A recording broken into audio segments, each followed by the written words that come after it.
All right, well, hello and welcome again to another edition of Digging Deeper. It is good as always to be with you. Always glad to have you along for this ride. And we are going to be talking about another episode in the Don't Feed the Beast series. And so we're moving along with that. And today's topic is fear. And so hopefully you all have had an opportunity to listen to the message or be present for the message or watch the message online, one way or the other, engage with that content. And so now we've got an opportunity for us to discuss that. And so these first three questions, if you're new to this, probably not, but if you are, these first three questions are just designed to remind us about what the message was about, to bring us back to thinking about that and keep that fresh in our minds, because depending on when your life group meets, if it's later on in the week, if you're like me, life intervenes and sometimes we forget about what we had heard on Sunday. So these first three questions are designed to remind us about that. So first question is this: what did you like in the message? What did you like in the message? Was there something in the message that you particularly appreciated, that was very helpful to you, that was just something that really stuck with you? Share that with your group. They may have missed that or overlooked that in the message. And so what did you really like in the message? What did you appreciate? Take a moment and discuss that. All right, second question is, what did you disagree with in the message? What did you disagree with in the message? Now, maybe it wasn't something that you outright disagreed with, but maybe it was something that just wasn't clear to you, or something that it just didn't make a lot of sense to you, or maybe there was something that you thought, man, I don't know how that works. Well, this is a great opportunity for you to bring that issue up here in your group and see what they have to say about it. And maybe somebody in the group can shed some light on that subject or that difficulty. So I'm going to pause the video here and then take a moment and discuss what did you disagree with in the message. All right, third question. The third question that we ask is, what do you remember the most from the message? What do you remember the most from the message? Was there something that was more memorable than anything else to you? Maybe it was the bottom line. Maybe it was some other part of the message. But was there a particular part that you remember the clearest from the message? So take a moment. Again, share that with your group and pause the video and see what everybody thought was the most memorable thing in the message.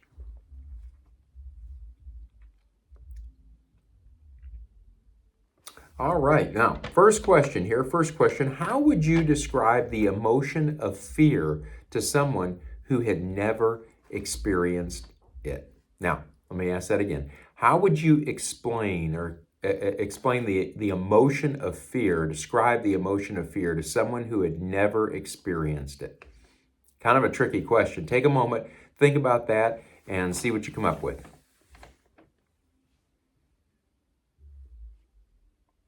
All right, well, I think that is a difficult question to try to describe what fear is without using the word fear. I mean, that seems like a very basic emotion, and we know it when we feel it, but we may have trouble articulating what exactly that is like.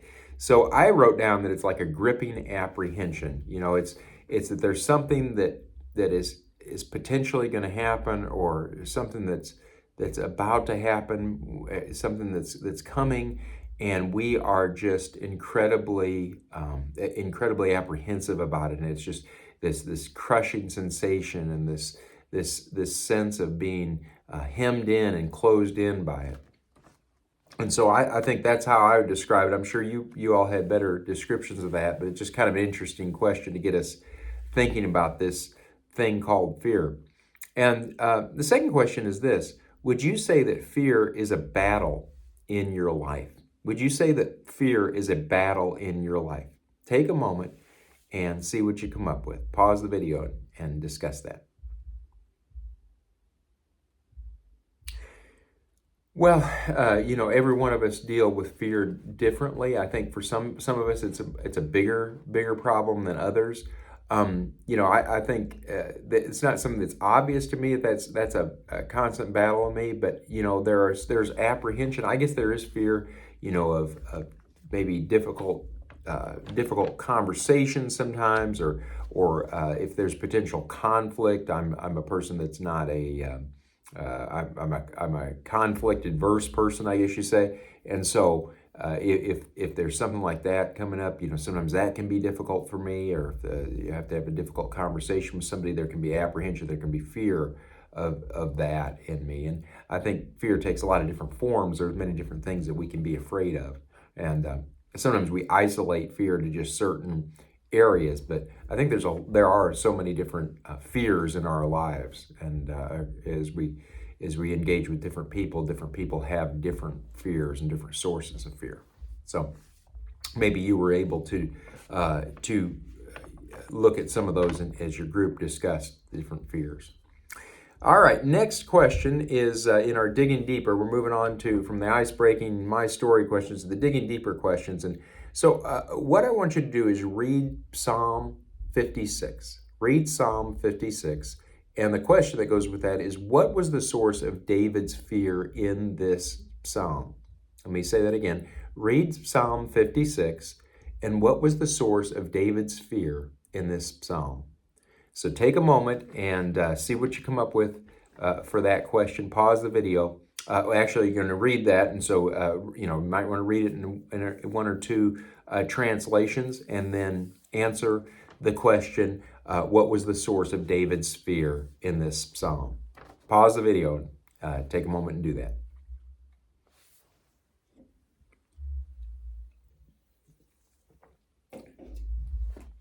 Okay, well, Psalm 56, just a very interesting psalm, very instructive and informative as far as it comes to fear, I think. But the situation here and the source of David's fear, actually, we can discover that from the little title here, or the inscription above this, I guess you'd say, is to the choir master, according to the dove on far off terebinths, which is a type of tree, Miktam of David, when the Philistines seized him in Gath. Now, so most of that other stuff we don't know as far as the tune that it was to, and what exactly a Miktam is. Those are a little bit mysterious terms to us. But what we can glean something from is that this is from when the Philistines had seized David in Gath. So it's helpful, I think, to look and see what the historical background of this psalm was, and that's found in 1 Samuel 21, 10 through 15. So I'm going to turn there, and you can turn there with me, please. First Samuel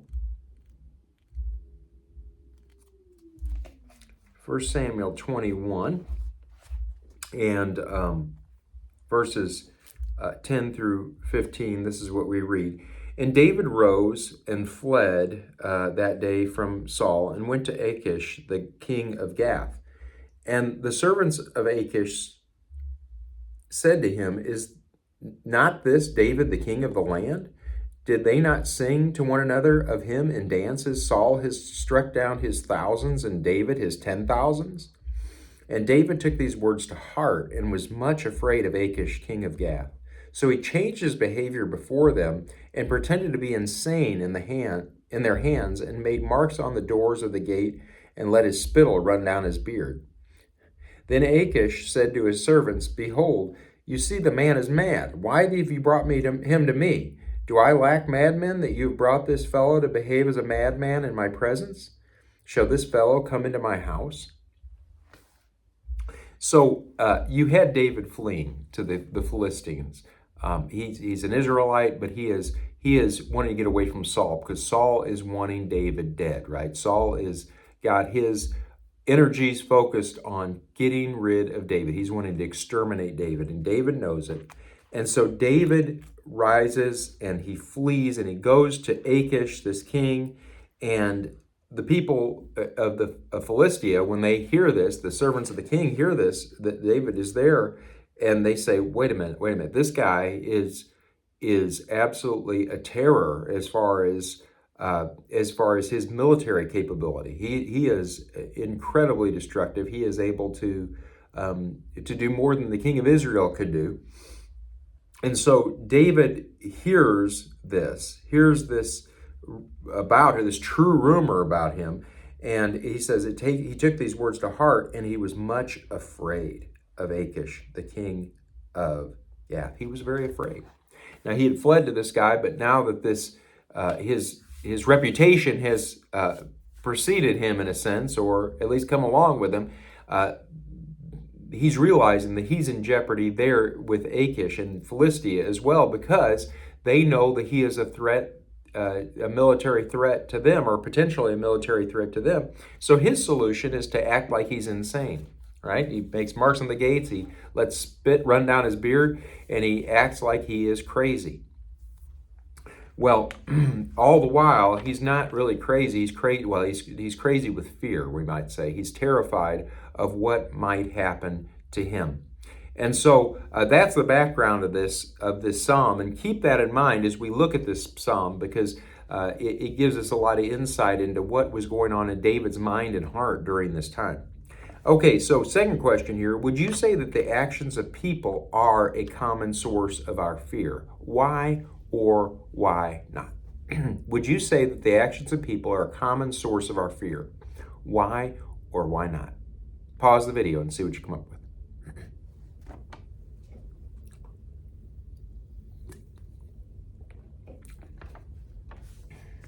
Well, I would say certainly they can be. They certainly can be. And I would add that in this psalm, the background of it and the incidents that surrounds its writing was certainly that people were the source of David's fear, right? And so that's true, no less true in David's day than it is in ours. So David, you think of different ways that people may cause fear in our lives. One is violence and oppression, right? I mean, that's and maybe we don't face that as much, or that's as common. So this is basically physical fear, where maybe you're in a bad part of town, or in a dangerous situation where people may actually hurt you. And hopefully most of us are not in that situation, but some of us may be. Some of us may be in a situation where there are people that are prone to abuse us physically, and that is certainly a situation that we need to get away from. But maybe you've been in that situation, you know what that's like. So there's physical fear, there's or maybe you've been through that as a child, and experienced that, and you couldn't get away, and you know what physical fear is like. Another one is not just there's physical fear, there's emotional fear. Now, emotional fear a lot of times surrounds the ideas of rejection or humiliation, right? So we have a fear of rejection. Most of us, I mean, that's part of being human. We fear being rejected by others, and we don't want to be rejected by others and have others say, "Well, you're not, whatever," and you turn us away. Or humiliation. None of us want to be humiliated. None of us want to be publicly shamed. That's a fear that's in us. I mean, just being,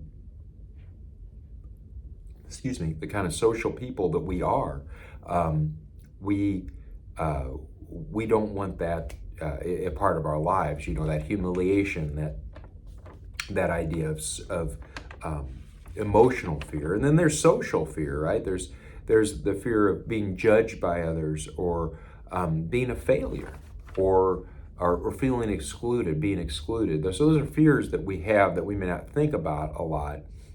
We sometimes gravitate to physical fear, but there's certainly emotional, social fear, other forms of fear in our lives that we experience. And some of those are actually more difficult to grapple with sometimes than physical.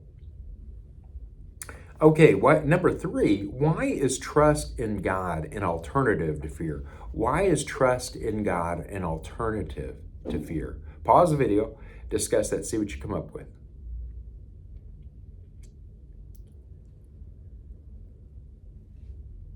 Well, I think that that trust in God is the alternative. I wouldn't just say a alternative, but the alternative to fear, because it changes our focus, right?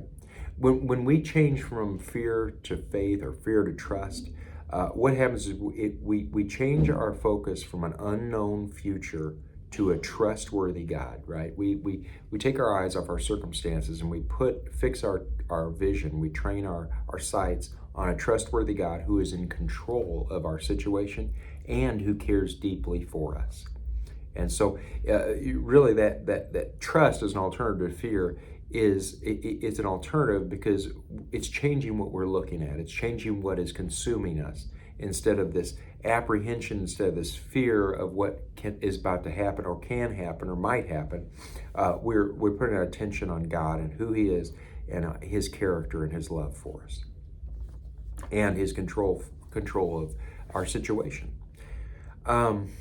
Number 4, how does God's awareness of our emotions in verse 8 serve to calm our fears? Let's look at verse 8 here for a minute. And this is kind of a neat verse. It says, "You have kept count of my tossings. Put my tears in your bottle. Are they not in your book?" And I love that. I mean, that's pretty remarkable verse there, because what we're being told there is that God has awareness of our emotions, and the question is, how do they serve to calm our fears? So pause the video and discuss that for a moment. I don't think I paused. If I didn't, now's your chance. Pause the video and discuss that.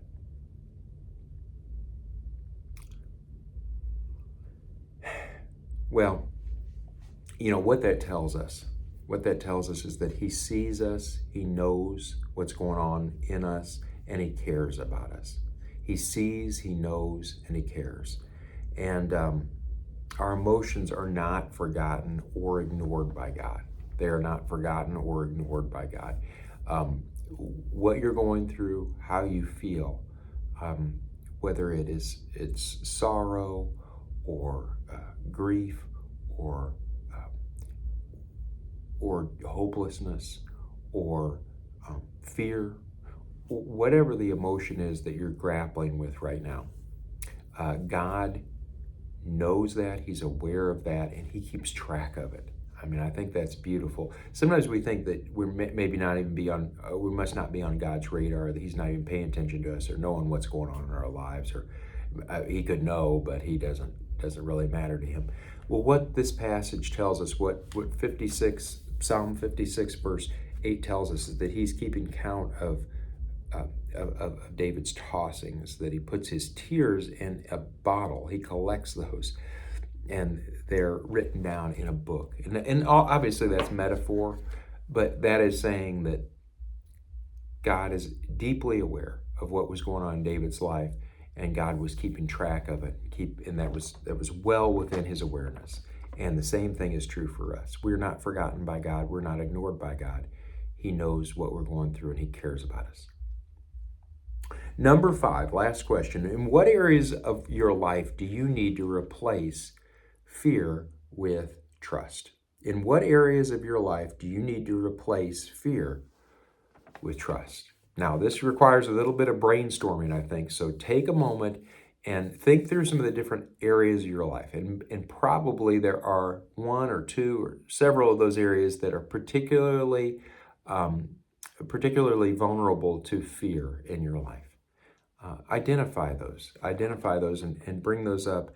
And in those areas, also take the next step and think about what you need to do to replace fear with trust in those areas. Pause the video, see what you come up with.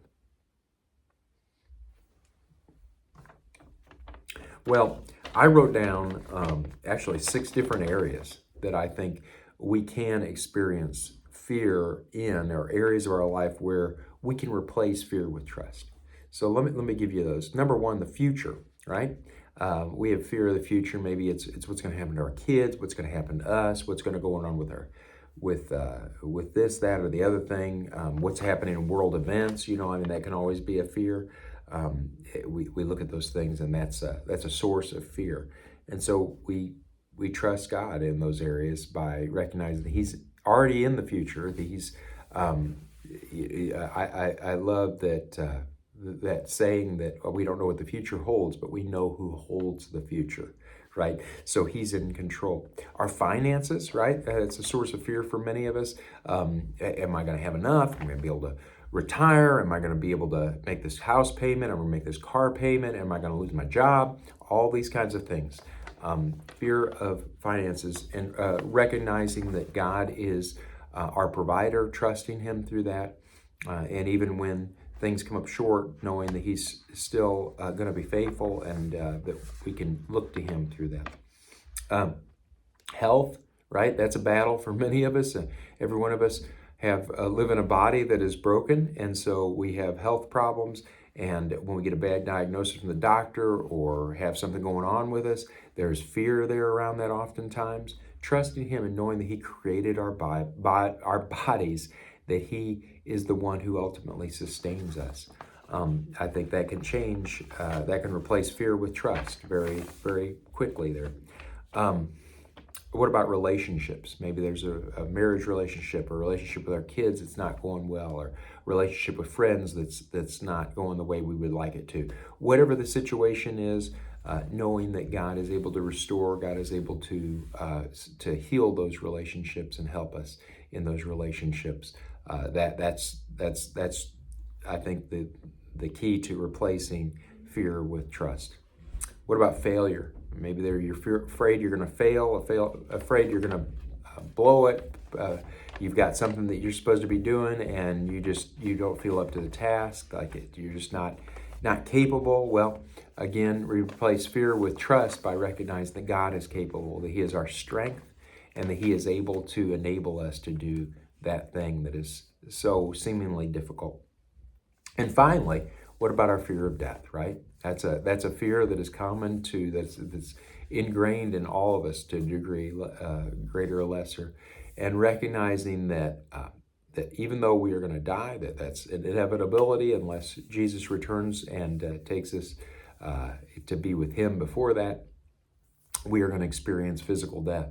And just recognizing that time is in his hands, that he can be trusted, that he will. Even though we walk through the valley of the shadow of death, we will fear no evil, for he is with us. His rod and his staff, they comfort us. Those are the kind of things that we can use in these different areas of our lives. Maybe you can have some other areas of our lives. You can replace fear with trust. And so I hope you can do that this week. And that is a great thing to do, to change our focus from the fears that assail us to the God who is faithful to us and who can be trusted because of his good character. All right, well, let's pray.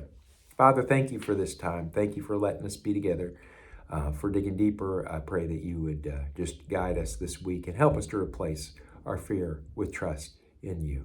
And Father, to just rest in who you are and what you've done. It's in Jesus' wonderful name that we ask these things. Amen. Have a great week, and we will see you next time.